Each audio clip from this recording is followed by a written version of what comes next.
Hello friends नमस्कार आज नुआ भिडियो पुणी थे आपण मानक स्वागत जय जगन्नाथ बंधुगण एवं शुणु अष्टमी दिन संध्या समय घरर ऐशान्य कोण घीओ दीपरे केसर पकाई जालिपा द्वारा धन प्राप्तिर जोग सृष्टि होता है।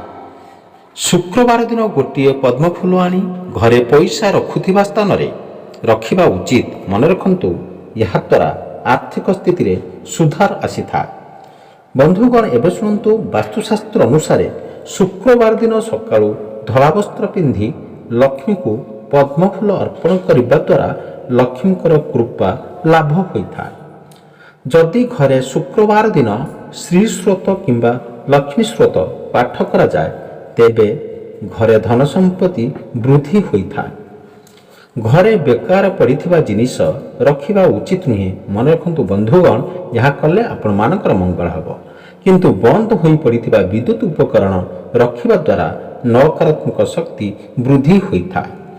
बंधुगण घर पोछा लगाइबा समय रे पानी रे अल्प लुण पकाई पोछा लगाइबा द्वारा शुभ्रता वृद्धि होता है। घरर मुख्य द्वार सामने मन रखु जोता चपल रखिबा अनुचित यह द्वारा अशुभता देखा देता है।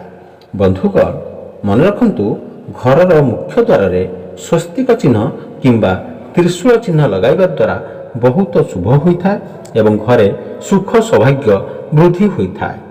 घरर मुख्य द्वार रे रंगोली करिबा द्वारा एवं फूल रे सजाइबा द्वारा सकारात्मक शक्ति वृद्धि होता है। बंधुगण एवं लक्ष्मीकर आगमन होता है। प्रति गुरुवार दिन ओस्त गछरे जलदान करने द्वारा एवं मथारे केसर तिलक लगाइबा द्वारा धन प्राप्ति होता है। शनिवार दिन कला कुकुर को रुटी रे सोरिष तेल मारी खुआइले धन लाभ रे आसुथिबा बाधा विघ्न दूर होता है। बंधुगण मन रखु यह कले आपण मानकर निश्चिंत मंगल हेब। तीनोटी गुरुवार दिन मन रखु 5 किलो अटारे 1 किलो गुड़ मिसाई रुटी तैयारी करी गाई को खुआइले दरिद्रता दूर होता है एवं धन प्राप्ति होता है। विवाहित स्त्री लोक माने निजर काजल बिंदी सिंदूर पाउंजी एवं मेहंदी अन्य को पिंधाइबा उचित नुहे मन रखु यह अशुभ होता है। रुटी कर सारिबा परे रुटी केबे गणिबा उचित नुहे एवं हट केस केबे खाली रखिबा उचित नुहे यह अशुभ होता है। ठाकुर घरे काली शनि भैरव एवं नटराजंकर फोटो का मूर्ति रखिबा उचित नुहे। स्त्री लोक घरर दुआर मुह को लागी करी खाइबा उचित नुहे कारण यह दरिद्रतार वृद्धि होवार कारण होता है।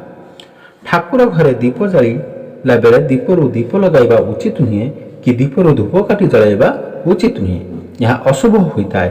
मन रखु बंधुगण यह कले आपण मानकर मंगल हेब।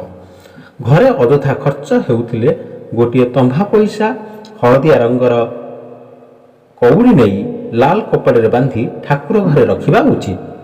संध्या बेले दीप जालिबा बेले 2टी दीप लगाइबा उचित। गोटे तेलर दीप एवं आउ गोटे घीओ दीप यह शुभ होता है। मन रखु बंधुगण यह कले आपण मानकर शुभ हुए। घरे जदि कौनसी पूजा होता है तेबे पूजा सरिबा परे पूजा हेउथिबा कलश पानी को घरे छिंचिले मंगल होता है।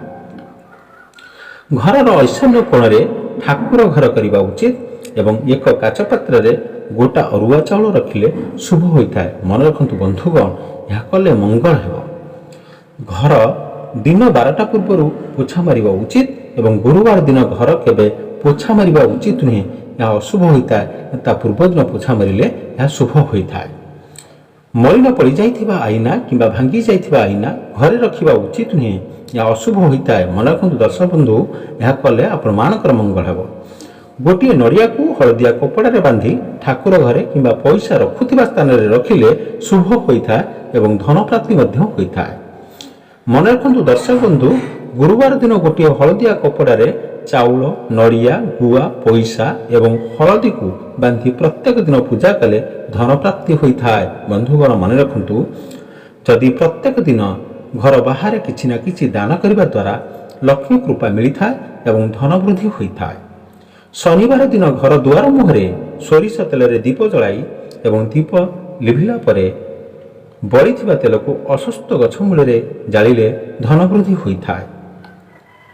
ରବିବାର ଦିନ କୁଶମୂଳ ଆଣି ତା ଉପରେ ଗଙ୍ଗାଜଳ ଛିଞ୍ଚି ପୂଜା କରି ତାକୁ ନାଲି କପଡ଼ାରେ ଗୁଡ଼ାଇ ପଇସା ରଖୁଥିବା ସ୍ଥାନରେ ରଖିଲେ ଧନ ପ୍ରାପ୍ତ ହୋଇଥାଏ। ଯଦି ଅମୃତ ବେଳାରେ ପଶ୍ଚିମକୁ ମୁହଁ କରି ଖୋଲା ଜାଗାରେ ହାତ ଆକାଶକୁ ଉଠାଇ ଲକ୍ଷ୍ମୀଙ୍କୁ ସ୍ମରଣ କଲେ ଏବଂ ହାତକୁ ମୁହଁରେ ଲଗାଇଲେ କିଛି ଦିନ ମଧ୍ୟରେ ଧନ ପ୍ରାପ୍ତି ହୋଇଥାଏ। ବନ୍ଧୁଗଣ ମନେ ରଖନ୍ତୁ ଏବଂ ଶୁଣନ୍ତୁ, ଏହା କାର୍ଯ୍ୟକାରୀ ମଧ୍ୟ କରନ୍ତୁ। 11ଟି ଗୁଆକୁ ହଳଦିଆ କପଡ଼ାରେ ବାନ୍ଧି ରୋଷେଇ ଘରର ପୂର୍ବ କୋଣରେ ରଖିଲେ ଘରେ କେବେ ଅନ୍ନ ଓ ଧନର ଅଭାବ ହୁଏ ନାହିଁ। କୌଣସି ଶୁଭ ଦିନରେ ଅଭାବଗ୍ରସ୍ତ ଲୋକଙ୍କୁ ଅଟା, ଚାଉଳ କିମ୍ବା ଧଳା ବସ୍ତ୍ର ଦାନ କରିବା ଦ୍ୱାରା ଘରେ ଲକ୍ଷ୍ମୀଙ୍କର ଆଗମନ ହୋଇଥାଏ। ଘରେ ଲକ୍ଷ୍ମୀଙ୍କୁ ପୂଜା କରିବା ପରେ ଦକ୍ଷିଣବର୍ତ୍ତୀ ଶଙ୍ଖରେ ଚାଉଳ ଏବଂ ଗୋଲାପ ପାଖୁଡ଼ା ରଖିବା ଦ୍ୱାରା ଧନପ୍ରାପ୍ତିର ଯୋଗ ସୃଷ୍ଟି ହୋଇଥାଏ। ଯେକୌଣସି ଶୁଭ ଦିନରେ ବାଦୁଡ଼ି ରହୁଥିବା ଗଛକୁ ଡାଳ ଖଣ୍ଡେ ଆଣି ଘରେ ଲୁଚାଇ କରି ରଖିଲେ ଧନ ବୃଦ୍ଧି ହୋଇଥାଏ। କୌଣସି ନିର୍ଧନ ବ୍ୟକ୍ତି, ରୋଗୀ କିମ୍ବା ଅଭାବଗ୍ରସ୍ତ ଲୋକଙ୍କୁ ଅର୍ଥଦାନ କରିବା ଦ୍ୱାରା ସବୁବେଳେ ଲକ୍ଷ୍ମୀଙ୍କର କୃପା ମିଳିଥାଏ। ବନ୍ଧୁଗଣ, ଏପର୍ଯ୍ୟନ୍ତ ଯଦି ଭିଡ଼ିଓକୁ ଲାଇକ୍ କରିନାହାନ୍ତି ପ୍ଲିଜ୍ ଭିଡ଼ିଓକୁ ଲାଇକ୍ କରିଦିଅନ୍ତୁ ଏବଂ ଚ୍ୟାନେଲରେ ନୂଆ ଥିଲେ ଚ୍ୟାନେଲକୁ ସବସ୍କ୍ରାଇବ୍ କରିଦିଅନ୍ତୁ। କୌଣସି କନ୍ୟାର ବିବାହ କିମ୍ବା ବିଦ୍ୟା ଅଧ୍ୟୟନରେ ଆର୍ଥିକ ସାହାଯ୍ୟ କରିବା ଦ୍ୱାରା ଲକ୍ଷ୍ମୀଙ୍କର କୃପା ଲାଭ ହୋଇଥାଏ। ଶୁକ୍ରବାର ଦିନ ଲକ୍ଷ୍ମୀଙ୍କୁ ପୂଜା କରି ତାକୁ ଲବଙ୍ଗ ଅର୍ପଣ କରିବା ଦ୍ୱାରା ବାଣିଜ୍ୟ ବ୍ୟବସାୟରେ ବୃଦ୍ଧି ହୋଇଥାଏ।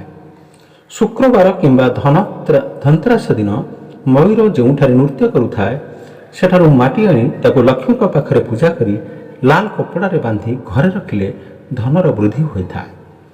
ଗୁରୁବାର କିମ୍ବା ଶୁକ୍ରବାର ଦିନ କୌଣସି ମନ୍ଦିର ପରିସରରେ କଦଳୀ ଗଛ ଲଗାଇଲେ ଭାଗ୍ୟ ଉଦୟ ହୋଇଥାଏ ଏବଂ ଲକ୍ଷ୍ମୀର କୃପା ମଧ୍ୟ ମିଳିଥାଏ।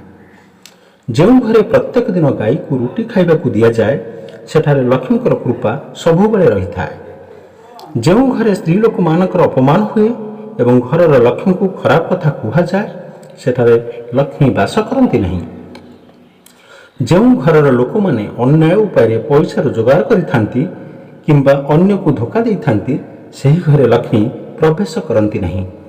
ବନ୍ଧୁଗଣ, ଏବେ ଶୁଣନ୍ତୁ, ଯେଉଁ ଘରର ଲୋକମାନେ ଅଳସୁଆ ହୋଇଥାନ୍ତି ଏବଂ ଘର ସଫାସୁତୁରା ରଖନ୍ତି ନାହିଁ ସେହି ଘରେ ଲକ୍ଷ୍ମୀ ପ୍ରବେଶ କରନ୍ତି ନାହିଁ। ବନ୍ଧୁଗଣ ମନେ ରଖନ୍ତୁ, ଏହା କଲେ ଆପଣମାନଙ୍କର ବା ଏହା ମାନିଲେ ଆପଣମାନଙ୍କର ମଙ୍ଗଳ ହେବ। ଯେଉଁ ଘରେ ସକାଳେ ସନ୍ଧ୍ୟାବେଳେ ଦୀପ ଜଳାଯାଏ ନାହିଁ ସେହି ଘରେ ଲକ୍ଷ୍ମୀ ପ୍ରବେଶ କରନ୍ତି ନାହିଁ। ଯେଉଁ ଘରେ ପଣ୍ଡିତ, ଜ୍ଞାନୀ ଏବଂ ଗୁରୁଜନମାନଙ୍କର ଅପମାନ ହୋଇଥାଏ କିମ୍ବା ଅନାଦର ହୋଇଥାଏ ସେଠାରେ ଲକ୍ଷ୍ମୀ ବାସ କରନ୍ତି ନାହିଁ। ବନ୍ଧୁଗଣ, ଏବେ ଶୁଣନ୍ତୁ, ଯେଉଁ ଘରେ ଲୋକମାନେ ଶାନ୍ତିରେ ରହିଥାନ୍ତି ଏବଂ ପରସ୍ପର ସହିତ ଉତ୍ତମ ସମ୍ପର୍କ ଥାଏ, ବୁଝାବଣା ଥାଏ ସେହି ଘରେ ଲକ୍ଷ୍ମୀ ବାସ କରିଥାନ୍ତି। ଯେଉଁ ଲୋକମାନେ କଥା କଥାରେ ରାଗି ଯାଇଥାନ୍ତି ଏବଂ ନିଜ ଦୋଷ ଅନ୍ୟ ଉପରେ ସଦାବେଳେ ଲଦି ଦିଅନ୍ତି ସେମାନଙ୍କର ଘରେ ଲକ୍ଷ୍ମୀ ଠାକୁରାଣୀ ରହନ୍ତି ନାହିଁ।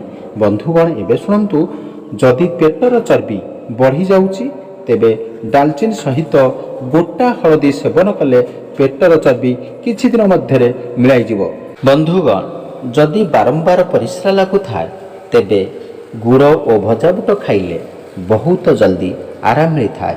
ବନ୍ଧୁଗଣ, ଏହି ଦୁଇଟି ଜିନିଷ ଖାଇବା ଦ୍ୱାରା ଆରାମ ବହୁତ ଶୀଘ୍ର ମିଳିଥାଏ।